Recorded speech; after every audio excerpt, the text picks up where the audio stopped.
नमस्कार दोस्तों, हम सेकंड चैप्टर में आ गए फोर्स पढ़ने जा रहे हैं फोर्स। तो इसमें देखेंगे फोर्स बल क्या होता है। बल किसी वस्तु की अवस्था में परिवर्तन लाता है या लाने का प्रयत्न करता है। लाता है या लाने का परिवर्तन करता है। बल एक सदिश राशि है। इसका मात्रक क्या होता है? न्यूटन होता है। सीजीएस मात्रक में डायन कहते हैं। 1 न्यूटन इक्वल टू 10⁵ डायन होता है। 1 न्यूटन इक्वल टू 10⁵ डायन होता है। अब गति संबंधित न्यूटन के नियम हम देखेंगे। तो गति के संबंधित न्यूटन के 3 नियम दिए थे।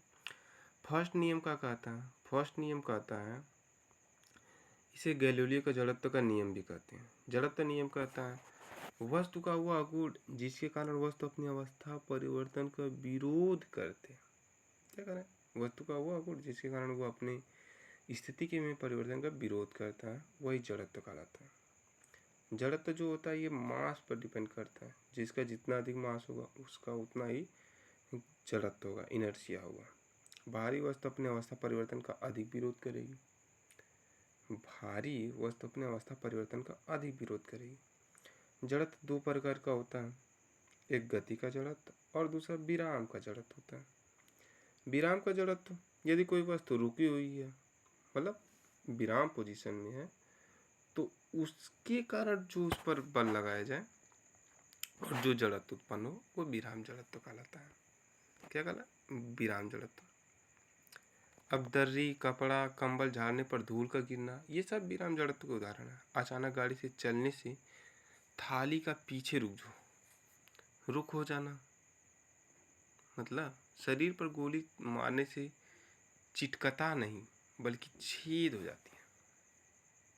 शीशे, मतलब जो कांच होता है ना, उस पर अगर हम गोली मारते हैं तो वो चटकता नहीं बल्कि उस पर छेद हो जाता है। क्यों? क्योंकि वहाँ जड़त्व काम करता है, इनर्शिया काम करती है। गिलास के ऊपर रखे कार्डबोर्ड पर रखा सिक्का नीचे गिर जाता है जब अचानक कार्डबोर्ड को खींचा जाता है।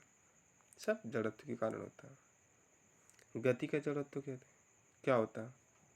गति का जड़त्व देखा जाए तो जब कोई वस्तु गतिशील है तो गति के कारण भी उसमें जड़त्व उत्पन्न होता है, और जो उसे रोकने के लिए कोई ना कोई बल लगाया जाता है ना, तो वहाँ पर भी इनर्शिया काम करता है। अचानक गाड़ी के रुकने से यात्री आगे की ओर झुक जाते हैं। एग्जाम्पल में यही देख लिया जाए, तेजी से दौड़ता हुआ धावक अचानक रुक नहीं पाता। तेजी से दौड़ता हुआ धावक अचानक रुक नहीं पाता, ये भी है एग्जाम्पल। न्यूटन का द्वितीय नियम देखा जाए। क्या? न्यूटन का द्वितीय नियम देखा जाए। इस नियम के द्वारा बल का समीकरण प्राप्त होता है। क्या? बल का समीकरण प्राप्त होता है। इसके अनुसार संवेग परिवर्तन का दर बल के समानुपाती होता है। संवेग परिवर्तन का जो दर होता है ना, P बराबर mv, तब P1 माइनस P2, ये हो गया आपका संवेग परिवर्तन। तो अगर मान लें P2 माइनस P1 तो mv2, क्योंकि मास तो सेम रहता है ना, बस वेग उसका बदलता है, तो mv2 minus mv1 by T. तो यहाँ पर P बराबर mv रख सकते हैं ना, तो यह v2 minus v1 by T, तो यह बराबर यम में होता है। क्या होता है? ये न्यूटन का नियम होता है, यह बराबर यम में, जहाँ यफ आपका न्यूटन फोर्स है, यम मास और ये ग्रेविटी है। ठीक है। न्यूटन का तीसरा नियम क्या देखा जाए? न्यूटन का तीसरा नियम क्रिया प्रतिक्रिया नियम है। आप उसे गाली देंगे, वो आपको गाली देगा। तो यहाँ है न्यूटन का थर्ड लॉ। इससे बल की प्रकृति क्रिया प्रतिक्रिया, एक्शन रिएक्शन भी कहते हैं। इसके अनुसार प्रत्येक बल के बराबर तथा विपरीत दिशा में प्रतिक्रिया लगता है। प्रत्येक बल के बराबर विपरीत दिशा में प्रतिक्रिया लगता है। नाव से तो उतरने पर नाव पीछे चली जाती है।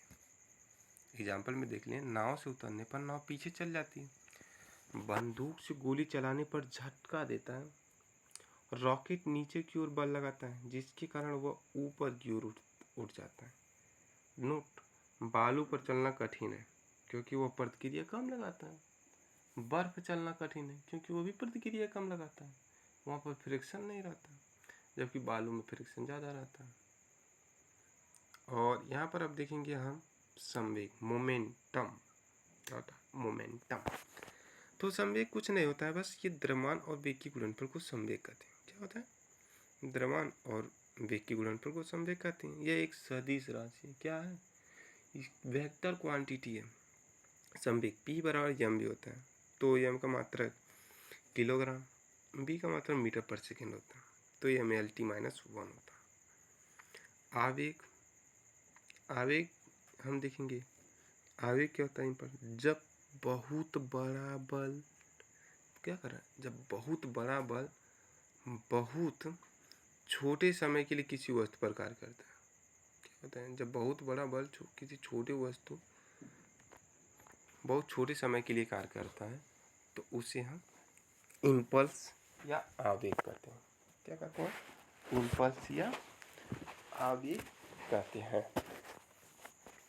एग्जाम्पल में देख लिया जाए तो जैसे कैच लेते समय खिलाड़ी को चोट लगे, ये भी है।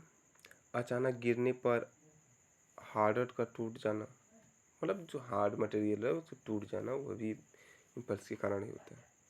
सर्कस में कई ईंटों को एक बार में तोड़ देना, सर्कस में रखकर ईंटों को कई बार तोड़ते हैं, वहाँ पर भी इम्पल्स ही काम करता है। कोनो जादू नहीं रहता है कि उसके पास ज़्यादा पावर रहता है, सब इम्पल्स काम करता है। अचानक ब्रेकर पर तेजी से गाड़ी ले जाने पर झटका लगना, यहाँ पर भी इम्पल्स काम करता है। आवेग, आवेग जो होता है ना, ये बल और वही क्षणिक समय का गुणनफल होता है। क्या होता है? गुणनफल होता है। तो इसका भी वही होगा केजी मीटर पर सेकेंड, तो ये एम एल टी माइनस 1 इसका बीमा होगा। ठीक है। आवेग, आवेग और संवेग में रिलेशन क्या है, संबंध क्या है भाई? आवेग और संवेग में संबंध क्या है? संवेग तथा आवेग दोनों बीमा समान होती है। संवेग तथा आवेग ये दोनों का जो बीमा होती है ना, समान होती है। आवेग जो होता है यह बल गुणित समय, तो बल क्या होता है? यम में गुणित टी। तो आवेग तो यम गुणित B minus V1 by T हो जाएगा। तो आवेग होता है यम V2 माइनस यम V1, मतलब संवेग परिवर्तन की दर आवेग के बराबर होती है। संवेग परिवर्तन की दर आवेग के बराबर होती है। संवेग संरक्षण का नियम बहुत पूछता है एग्जाम में भाई। संवेग संरक्षण का नियम ये न्यूटन के तीसरे नियम पर आधारित है। पूछता है रॉकेट का जो उड़ता है वह किस संरक्षण पर आधारित है? वह संवेग संरक्षण के सिद्धांत पर ही आधारित होता है। टक्कर के पहले का संवेग टक्कर के बाद का संवेग बराबर होता है। मान लीजिए कोई दो वस्तु टकराती है तो टक्कर के पहले का संवेग और टक्कर के बाद का संवेग दोनों इक्वल होता है। यम1 V1 बराबर यम2 V2।